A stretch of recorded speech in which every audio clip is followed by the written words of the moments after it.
Did you know that many cancer patients are left feeling lost after treatment, unsure of how to transition back to everyday life?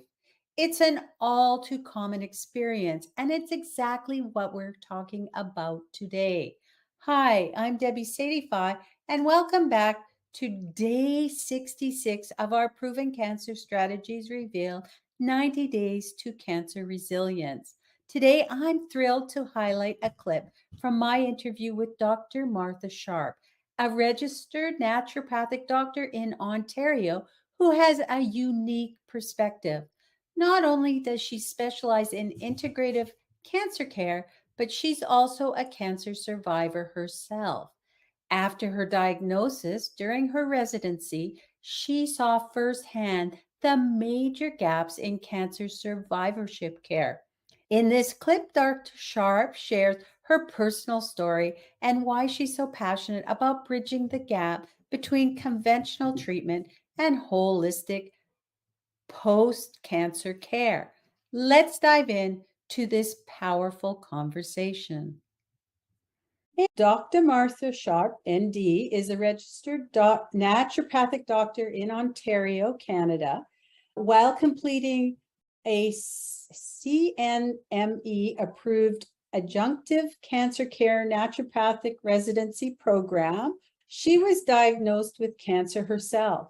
So, personally experiencing the lack of support and education provided for those post cancer and witnessing this with her patients as well, Dr. Martha is dedicated to filling the gap and rewriting cancer survivorship with comprehensive, individualized, and holistic care.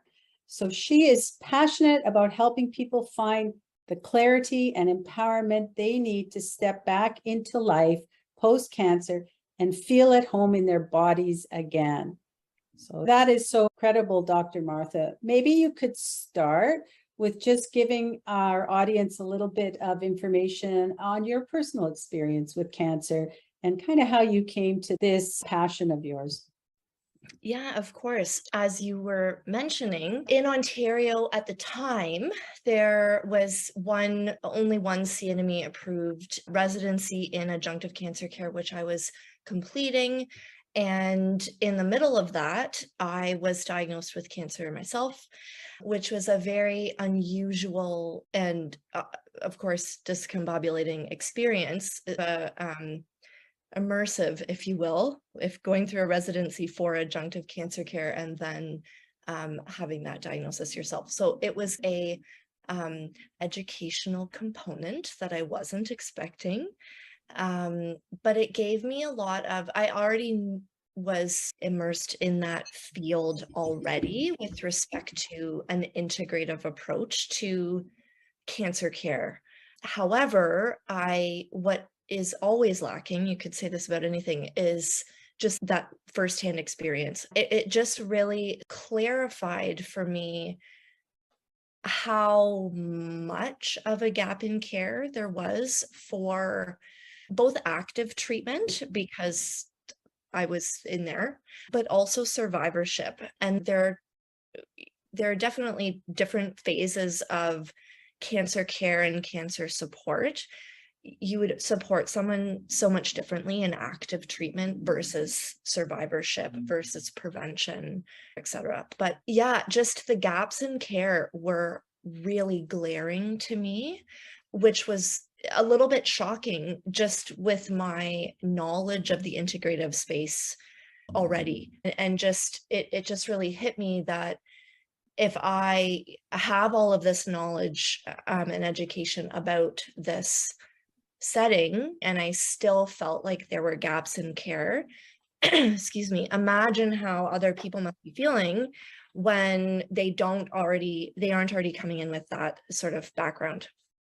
So I felt myself to be very lucky in that way, because I knew what resources to seek out, what foods to be eating, that sort of thing, what herbs might interact with my treatment, et cetera, how to look for nutrient deficiencies and all of those types of things. But for someone that does not have that background, it just really showed me how system is meant to treat cancer itself, but it doesn't in that process, and it's a very good process. Please let me be clear. The conventional side of things is very life-saving, and I'm a huge supporter of that. However, in that space, what we lose is the person in treatment. And I think that's what people are needing, first of all, and are looking for now. And we know that just with the research that's being done on complementary and integrative cancer care, is that people are actually looking for an integrative approach increasingly. And we just don't have, our system is not set up for that right now. So what's happening is that people are on their own going out and looking for information, looking for resources and all that kind of stuff. But often there is so much misinformation about certain things. There's a lot of good information out there, but there is a lot of misinformation. So having to navigate all of that, knowing where to start, you can have two different websites in front of you saying soy is harmful, and then another one right beside it saying soy is helpful. So a lot of the information out there is very conflicting, and it's very difficult to know where to start. So after that experience, for me, it just really ignited a passion in working with this population, because at least in my experience, and I can't speak for everybody, of course, but I just felt very, I'm not sure if this is the right word, but piecemeal a little bit when I came out of treatment. You ring the bell and walk away, and it's very odd because you're just not expected to walk away, because a lot of people have follow-up appointments and things like that. But what I mean is that there's not a great transition to post-cancer survivorship life from a holistic perspective, from a conventional perspective. That transition to primary care providers being the main touch points is actually not very well established. Even not very many people get survivorship care plans, which have been proposed to be given to every person going through cancer treatment. I don't think I've met one person, at least in Ontario, that where I practice, that has been given a survivorship care plan, which details what treatments you went through, what long-term side effects to look for, how to maybe any sort of lifestyle dietary changes to make for prevention, both of recurrence and long-term chronic diseases, stuff like that. Anyway, it really highlighted for me this gap in care. And that's why I'm so passionate about working with this population, because there is so much that you can do from a diet and lifestyle perspective to support people, both in active treatment and in survivorship and prevention. Yes, that was a long-winded answer, but that's what brought me here today. Dr. Martha Sharpe's story is a powerful reminder that cancer treatment is just one part of the journey.